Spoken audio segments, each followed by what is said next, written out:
ඔයාගේ වාහනේ full insurance එක දාලා තියෙන්නේ. ෆුල් ඉන්ෂුරන්ස් එක දාලා තියෙනක වාහනේ ඇක්සිඩන්ට් එකක් වුණොත් කොහොමද රිපෙයාර් කරගන්නේ? අපි වාහනයක් ගන්න තියෙන සල්ලි ඔක්කොම ඒකට ඇඩ්ජස්ට් කරලා තල්ලු කරලා දානනේ. ඊට පස්සේ ෆුල් ඉන්ෂුරන්ස් එක දාන්න ගියාම සමහරවිට ෆුල් ඉන්ෂුරන්ස් එකත් අපි වාරික 3කට ෆුල් ඉන්ෂුරන්ස් එකට ගෙවන ඉන්ෂුරන්ස් කම්පැනිත් අපිට සෙට් වෙනවා. හරිද? ඒ කියන්නේ අපි අපේ සල්ලි නැහැ බොහොම වරෙන් තමයි දැන් මේ රෝල් එක ගෙනියන්නේ. ඔයාලට වාහනේ හැප්පුණොත් හදාගන්න සල්ලි නැහැ. ඒකට ෆුල් ඉන්ෂුරන්ස් එකෙන් අපි ක්ලේම් එක කරන් තමයි හදන්නේ. මේක දෙවිදියක් තියෙනවා. එක්කෝ අපි අතින් සල්ලි ගරාජයට දීලා වාහනේ හදාගෙන ක්ලේම් එක ඉල්ලන්නේ ෆුල් ඉන්ෂුරන්ස් දාපු කම්පැනි එකෙන්.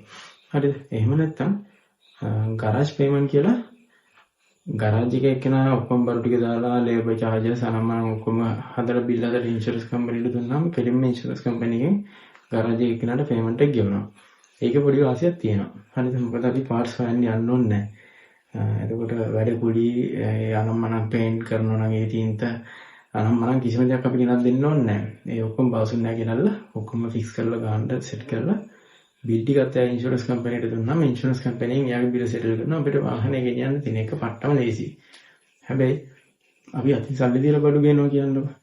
ඒ ගේන බඩු වල ටිකක් ගුණාත්මක භාවය වැඩි. මොකද බවුසුන් නැහැ ගෙනල්ලා කොහෙන් හරි එහෙම මෙහෙම ඇඩ්ජස්ට් කරපුව එයා ගානක් තියාගෙන පාර්ට්ස් ගෙනල්ලා ඒ පාර්ට්ස් ගෙනල්ලා පේන්ට් කරලා හදලා හරි හයි කරලා තමයි අපිට දෙන්නේ. හැබැයි අපි ගිහින් කොහේ හරි ස්පෙයා පාර්ට් ෂොප් එකකින් ගෙනවොත් හරියටම බලලා තමයි ගේන්නේ. ඒ කියන්නේ අපේ දැනුම හැටියට තව දන්න කියන කෙනෙකුත් ස්පෙයා පාර්ට් ෂොප් එකකින් ගිහිල්ලා ඊට පස්සේ අපි යමු බෆ් එකක් කියලා. බෆර්ස් එහෙම අර බොඩි එකට හක් කරන පොඩි හක් තියෙනවා. ඒ හැම කැඩිච්ච නැති ඒවා ගේන්න ඕනේ. හරිද? එතකොට මේ වගේ දේවල් අපිට හොයන්න යන්න කාලයක් යනවා. හරිද? හොයන්න යන්න මුදල් යනවා. ඒකට ඒ හොයාගන්න බඩු ගේන්න ප්‍රවාහනයේ ට්‍රාන්ස්පෝර්ට් වල චාර්ජස් යනවා. ගරාජ් එකේ බාසුන්න හොයද්දි ඒ ඔක්කොම යා වෙන දරාගෙන ඒ ඔක්කොම එකතු කරලා තමයි බිල ගන්න. මේ වගේ දෙතුන් විදියක් තියෙනවා. දැන් මොන දේ කරන්න අපි සල්ලි දාලා බඩු ගෙනල්ලා හදන්න බාසුන්නට දුන්නොත් අපේ සල්ලි නැහැනේ. එතකොට මොකද කරන්නේ? ටක් ගාලා බැංකුවට ගිහිල්ලා රත්තරන් බඩුවක් උකස්සලා නැත්නම් යාළුවෙක්ගෙන් සල්ලි ඉල්ලන් තමයි අර බඩු ටික ගෙනල්ලා අපි බාසුන්නට ගිහින් දීලා හදලා කරලා ඊට පස්සේ එයාගේ බිල් ටික අරන් ගිහලා ඉන්ෂුරන්ස් කම්පැනිට දුන්නාම ඉන්ෂුරන්ස් කම්පැනි එක අනුමත කරලා අපිට පේමන්ට් එක කරන්න. ඊට පස්සේ තමයි රාතමාරුව උකස්සේ බරත්තර බිල් ටික බේරන්න වෙන්නේ. ඕකට සාමාන්‍යයෙන් මාස කිතර කාලයක් යන වෙලාවල් තියෙනවානේ. ඔයාලා දන්නේ නැද්ද?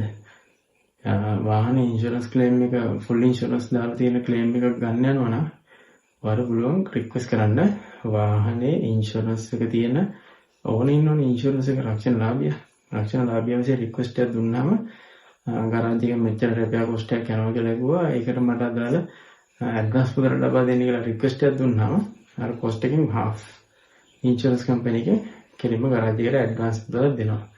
මෙන්න මේ විදිහට රෝල් කරගන්න පුළුවන් මේ රිපෙයාර් එක. එතකොට වාහනේ ඇක්සිඩන්ට් වල ෆුල් ඉන්ෂුරන්ස් කියන කෙනෙක් නම් ඔය සල්ලි නැහැ කියලා ලතයි වුණා නම් ඊට පස්සේ එහෙම දෙයක් වෙන්න තියෙන මෙන්න මේ දේ මතක තියාගන්න. ෆුල් ඉන්ෂුරන්ස් කම්පැනි එකෙන් ඔයාලට half ගෙවනවා. ක්ලේමින් half ගෙවනවා මුලින්ම ඇඩ්වාන්ස් පේමන්ට් එකක් විදියට. එහෙනම් මේ අලුත් වීඩියෝ වලින් ඔයාලා අපිත් එක්ක එකතු වෙන්න බලාගෙන ඉන්නවා නම් අනිවාර්යෙන් channel එක subscribe කරලා යන්න. like එකක් දාන්න, යාළුවෙක් කරන වීඩියෝ එක share කරන්න. අපි ආයෙ වීඩියෝ එකකින් ඔයත් එක්ක හම්බ වෙනකම් ඔයාලා හැමෝටම ජය වේවා.